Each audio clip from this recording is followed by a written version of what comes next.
Hello everybody, welcome to Technique Tuesday. Today we're going to be making a pop-up block card and it looks like this. It folds flat to go in the envelope, and then when you open it, it opens to be a 3D card. This is a winter version that I made using the Gnomes paper, and this is a one using the Hues of Happiness designer series paper. So there's a lot of measurements, just a heads up. They're pretty straightforward, and as always, of course, every measurement and description will be in the bottom, and once you've got them all cut and scored, putting them together, to me anyway, seemed to make perfect sense. So I went ahead and I cut them and I scored them. I will show you, but rather than you watch me cut and score multiple pieces of paper, I think if I've given you the directions, they're all squares, you'll be able to manage to score them and then follow along from that point. Each card takes one sheet of 8.5 by 11 cardstock, so it's not excessive, and a little piece of designer series paper for something which I think is really quite marvelous. So we'll get started. I'm using the Freesia cardstock, and this is what we start with. So we start with a piece, the base of the card is 4¼ by 8, and then it's scored at 4¼ oops, that should actually say 2.5. Look at me giving bad directions. 1¼ and 2.5, and then you score them and score it back on itself. So it's basically got a little itty bitty ZZ fold in one corner. The next piece is 3¾ square, and it's scored at 1 inch, 2¼ and 3¼ Then, as you'll see, they get smaller this way and smaller that way. Descending squares, I suppose you would say. I always think of descending as circles. The next one is 3¾ and it's scored at 3/4, at 2 and 2¾ Then it's 2¾ square, scored at 1/2 inch, 1¾ and 2¼ I mean, I just, put them into my scoring mat and slid them along. And the last one is 2¼ by 2¼ square, and it's scored at 1/4 inch, 1.5 and 1¾ So these are all the pieces that we're going to need. And you're going to need either a really strong adhesive, or in this instance, I decided I would use the Tombow multi-purpose liquid glue, just because it gives you a little bit of extra leeway when you come to put the pieces in. I'll show you how to make the card first, and then we'll get on to the designer series paper. The last little piece was a 1 3/8 circle and a 1 3/4 circle, but that comes at the very end. So the circles are the reward for having gotten the card built.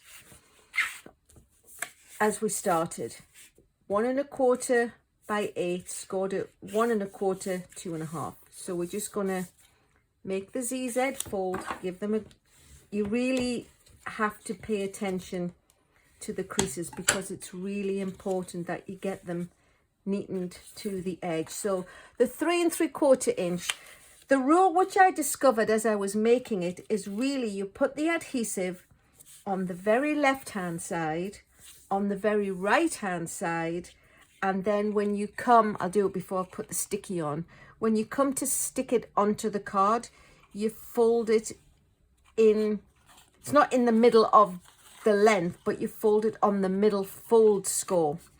So you've got a length to score a length, the middle score line, and then you've got the score line over here. So put glue on the very left, glue on the very right, fold it over on the middle score line.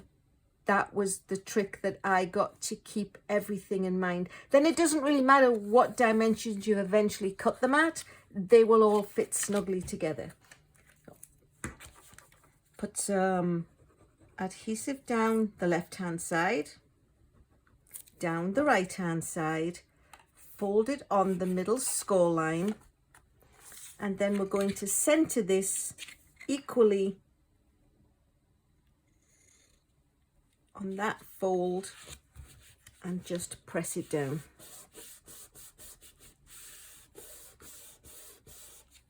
And then it looks like this. This one I can actually take off because we know what this one is. And then moving down in our ever decreasing squares, the 3 3/4 square, 3 3/4, the 3 1/4 square comes next. And again, same format. We're going to put the glue on the very left, glue on the very right, fold it on the middle score line, and then line it up in the middle of this area and press it down. When I first saw this card, I was like, oh my gosh. And then actually, I must give credit to Denise McCabe. She's a Stampin' Up! Demonstrator out in Australia, and I watched her video, and the directions she gave were just so lovely and so clear. So thanks, Denise. So next smallest square, 2 3/4. Again, say it with me, people. Glue on the very left, glue on the very right, fold it on the middle score line, center it equally between these 2 points and press it down. Oops, give it a little second till it holds.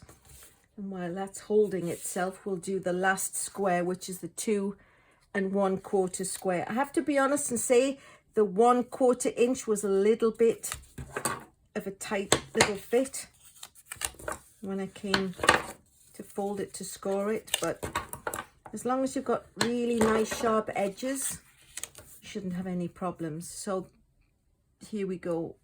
Glue on the very left, which is a skinny little mini this time. Glue on the right, just kind of spreading it out a little bit. Fold it on the score line in the middle and tuck it equal distance between these two and press it down. And that, my loves, voila, and other such exclamations of wow, aren't I fabulousness? That's the actual body of the card made. I'm going to pop that over to one side just so it gets a chance to dry and become really set while we cut the designer series paper. The trick with the designer series paper is to make it flow across so it sort of tells a story as it goes. The flowers that I made do actually do that. They flow across. It looks a little bit more apparent when you see it with this one. So the gnome and the little guy and the moose butt all joined together. So we're going to start with a piece of designer series paper, 4 1/8 by 5 5/8, and then we're going to cut it at every 1 1/8. So we're going to cut it 1 1/8 wide each piece, but we're going to keep them in the order in which they were cut. That's really quite an important step so that we don't lose the flow of the pattern. Oops. 1 1/8. I'm just lining it up at 1 1/8 on the cutting mat, keeping them all, oh goodness me, they're very lively. Let me just make sure I've got these the right way around now. It's stuck to me and tried to escape. And 1 1/8. So we've now got 5 pieces that are 1 1/8. And as you can see, if you pop them back together, it's the same design on the paper as it was before it was cut. So now we have to make all the pieces, because the sizes go descending down, we can't just slice them across the bottom because the patterns would all wiggle. We need the piece to go through the middle. So the first one we just leave as is. The second one we're going to trim 1/4 inch off each end, And I find when you're doing small increments, it's better to use this side on the paper cutter. So we line it up at 1/4 inch and 1/4 inch, and then we'll put it back together, but it's just a little bit smaller. And then piece number 3, we're going to cut a 1/2 inch off the bottom. Whoops. We won't cut anything off with the scoring blade, will we, Alison? So I'm lining it up at the 1/2 inch mark and slicing that off, and then we'll put it back together to be sure that the pattern is still flowing. This one, the 4th piece, we're going to cut 3/4 inch off.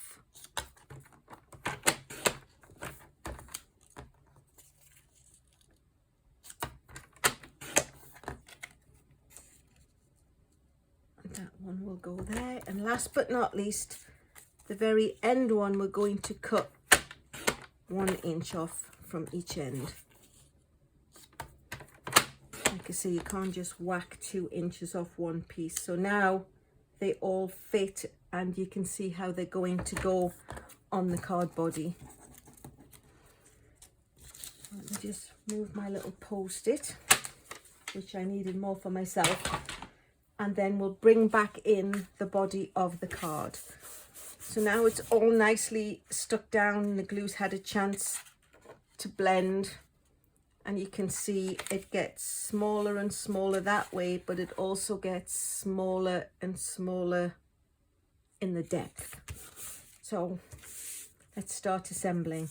Bearing in mind, we've got to remember which way around the cardstock goes. So we'll put that, turn that over, and that one gets stuck on as is. The next one, just flip it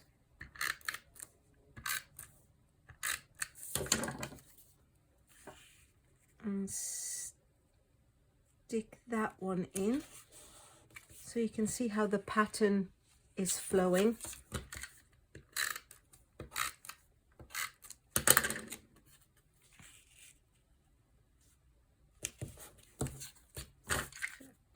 We'll quickly get these ones in. Whoops. Funny thing is, I have to do these right-handed, and as a lefty, it's like, oh, I can't do that. Otherwise, it involves turning the card around, and then I just disoriented myself. I thought it's better to try and do it right-handed. Okay, that's all the pieces. And as you can see, when you stand them up, there's that same continuity of the flow of the pattern. And like I said at the beginning, when we get to the circles, that's like a reward because it's the end. So 1 3/4, 1 3/4 is the big one, 1 3/8 is the smaller one. I'm going to use the Ringed with Nature stamp. Oh, I've already taken it out. And I'm going to use the Just For You. So I took the polymer stamp and put it on the acrylic block. I'm going to use the Gorgeous Grape ink, because this designer series, it comes in a most amazingly gorgeous rainbow of colours, but the piece that I chose to use has the Pool Party, which is this one, the Fresh Freesia, which is what the circle is, and the Gorgeous Grape. So we will just ink up the stamp. And the nice thing is, because I'd cut the circles first rather than stamping it and cutting the circle around, you can see straight through the clear acrylic block. That's one of the pluses over wood, I must be honest and say. I was a wood lover for the longest time, and I've slowly converted myself. So we're going to pop that on there. And those of you who've watched my ZZ videos before, what we're going to do is pop it here, but so we know where the adhesive is, we'll turn it over, and we know not to put any adhesive beyond this point, so when we flip it back, the sticky isn't going to exceed here. So that's it. If you'd used a dark cardstock, there isn't really a card opening as such, but there's the whole back that you can put a greeting on. Like I say, if it was a dark cardstock, if I'd used the really dark green or a red, a colour that was hard to see, I would strongly suggest that you put a little backing piece of paper on. But this is just such a lovely, it's got a real wow factor, I think. So that's the snap of the ones that we made. This is the more wintry one. If you like what you see, please go ahead and subscribe. If you hit the bell, you'll get a notification that I've posted another video, or more to the point, you can go, oh, it's Tuesday. Alison's posted a Technique Tuesday. I do like comments. I do like likes, of course. And last thing to say is thank you so much for watching.